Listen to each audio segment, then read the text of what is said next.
ವಿಶ್ವಗುರು ಬಸವಣ್ಣನವರ ಜೀವನ ಚರಿತ್ರೆ. ವಿಶ್ವಗುರು ಬಸವಣ್ಣನವರು ಪರಮಾತ್ಮರ ಕರುಣೆಯ ಕಂದರಾಗಿ ಅವತರಿಸಿದ್ದವರು. ಲೋಕಕ್ಕೆ ಹೊಸ ಧರ್ಮವೊಂದನ್ನು ಕೊಟ್ಟರು. ಇಂಗಳೇಶ್ವರ ಬಾಗೇವಾಡಿಯಲ್ಲಿ ಶೈವ ಬ್ರಾಹ್ಮಣ ದಂಪತಿಗಳಾದ ಮಾದರಸ ಮಾದಲಾಂಬಿಕೆಯರ ಮಗನಾಗಿ ಆನಂದನಾಮ ಸಂವತ್ಸರದಲ್ಲಿ ವೈಶಾಖ ಮಾಸದ ಅಕ್ಷಯ ತೃತೀಯದಂದು ರೋಹಿಣಿ ನಕ್ಷತ್ರದಲ್ಲಿ ಜನಿಸಿದರು.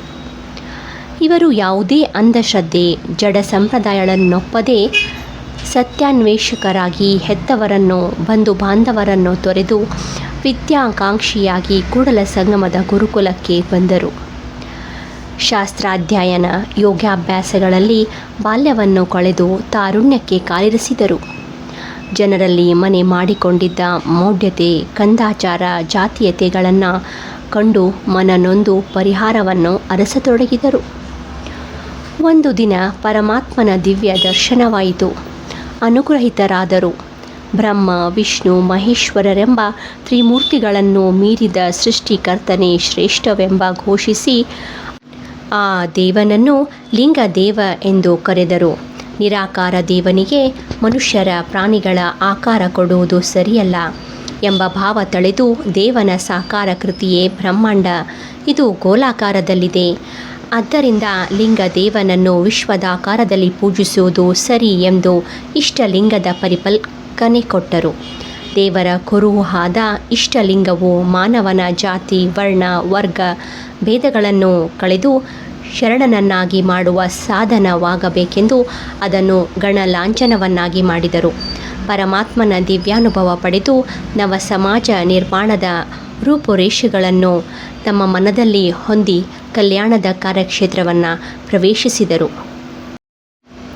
ಗಂಗಾಂಬಿಕೆ ನೀಲಾಂಬಿಕೆಯರನ್ನು ವಿವಾಹವಾಗಿ ಕರಣಿಕ ಕಾಯಕ ಕೈಗೊಂಡರು. ಅಲ್ಲಿಂದ ಮುಂದೆ ಭಂಡಾರಿಯಾಗಿ ಪ್ರಧಾನಿಯಾಗಿ ಕಾಯಕ ನಿರ್ವಹಿಸಿದರು. ಅನುಭವ ಮಂಟಪ ಸ್ಥಾಪಿಸಿ ಧರ್ಮ ಪ್ರಚಾರ ಮಾಡಿದರು. ಎಲ್ಲರ ಮನೆ ಮನಗಳ ಬಾಗಿಲಿಗೂ ಧರ್ಮ ಗಂಗೆ ಹರಿಯುವಂತೆ ಮಾಡಿದರು.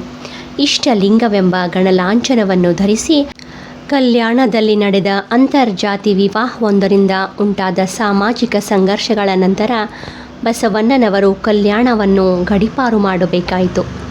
ಅವರು ಮತ್ತೆ ತಮ್ಮ ಪ್ರೀತಿಯ ಕ್ಷೇತ್ರವಾದ ಕೂಡಲ ಸಂಗಮಕ್ಕೆ ಮರಳಿದರು. 1196ರಲ್ಲಿ ಅವರು ಕೂಡಲ ಸಂಗಮದ ಕೃಷ್ಣ ಮತ್ತು ಮಲಪ್ರಭಾ ನದಿಗಳ ಸಂಗಮದಲ್ಲಿ ದೈವಾಧೀನರಾದರು. ಕೊನೆಯದಾಗಿ ಹೇಳಬೇಕೆಂದರೆ ವಿಶ್ವಗುರು ಬಸವಣ್ಣನವರು ಕೇವಲ 12ನೇ ಶತಮಾನದ ಒಬ್ಬ ವ್ಯಕ್ತಿಯಲ್ಲ. ಅವರು ಒಂದು ಕಾಲಾತೀತ ಶಕ್ತಿ. 800 ವರ್ಷಗಳ ಹಿಂದೆಯೇ ಅವರು ಕಂಡ ಸಮಾನತೆಯ ಸಮಾಜದ ಕನಸು ಇಂದಿಗೂ ನಮಗೆ ದಾರಿದೀಪವಾಗಿದೆ. ಅವರು ಕೇವಲ ಮಾತುಗಳಿಂದ ಸಮಾಜವನ್ನು ತಿದ್ದಲಿಲ್ಲ, ಬದಲಾಗಿ ತಮ್ಮ ಬದುಕಿನ ಮೂಲಕವೇ ಬದಲಾವಣೆ ತಂದು ತೋರಿಸಿದರು. ಅರಮನೆಯ ಮಂತ್ರಿಯಾಗಿ ಪದವಿಯಲ್ಲಿದ್ದರೂ ಸಾಮಾನ್ಯ ಜನರಲ್ಲಿ ಒಬ್ಬರಾಗಿ ಬೆರೆತು ಕಾಯಕವೇ ಕೈಲಾಸ ಎಂದು ಸಾರಿದ ಅವರ ಬದುಕು ನಮಗೆಲ್ಲರಿಗೂ ಆದರ್ಶ.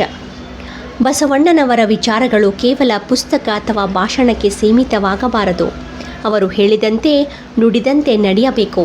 ನಮ್ಮ ದೈನಂದಿನ ಜೀವನದಲ್ಲಿ ಜಾತಿ ಭೇದ ಮಾಡದೆ ಅಹಂಕಾರವನ್ನು ಬಿಟ್ಟು ಪ್ರಾಮಾಣಿಕವಾಗಿ ಕಾಯಕ ಮಾಡುತ್ತಾ ಬದುಕುವುದೇ ನಾವು ಆ ಮಹಾಚೇತನಕ್ಕೆ ಸಲ್ಲಿಸುವ ನಿಜವಾದ ಗೌರವ. ಬಸವಣ್ಣನವರ ಕ್ರಾಂತಿಕಾರಕ ವಿಚಾರಗಳು ಎಂದೆಂದಿಗೂ ಅಮರ. ತಂದೆ ನೀನು, ತಾಯಿ ನೀನು, ಬಂಧು ನೀನು, ಬಳಗ ನೀನು, ಎನಗೆ ನೀನಲ್ಲದೆ ಮತ್ತಾರೂ ಇಲ್ಲವಯ್ಯ ಕೂಡಲ ಸಂಗಮ ದೇವ.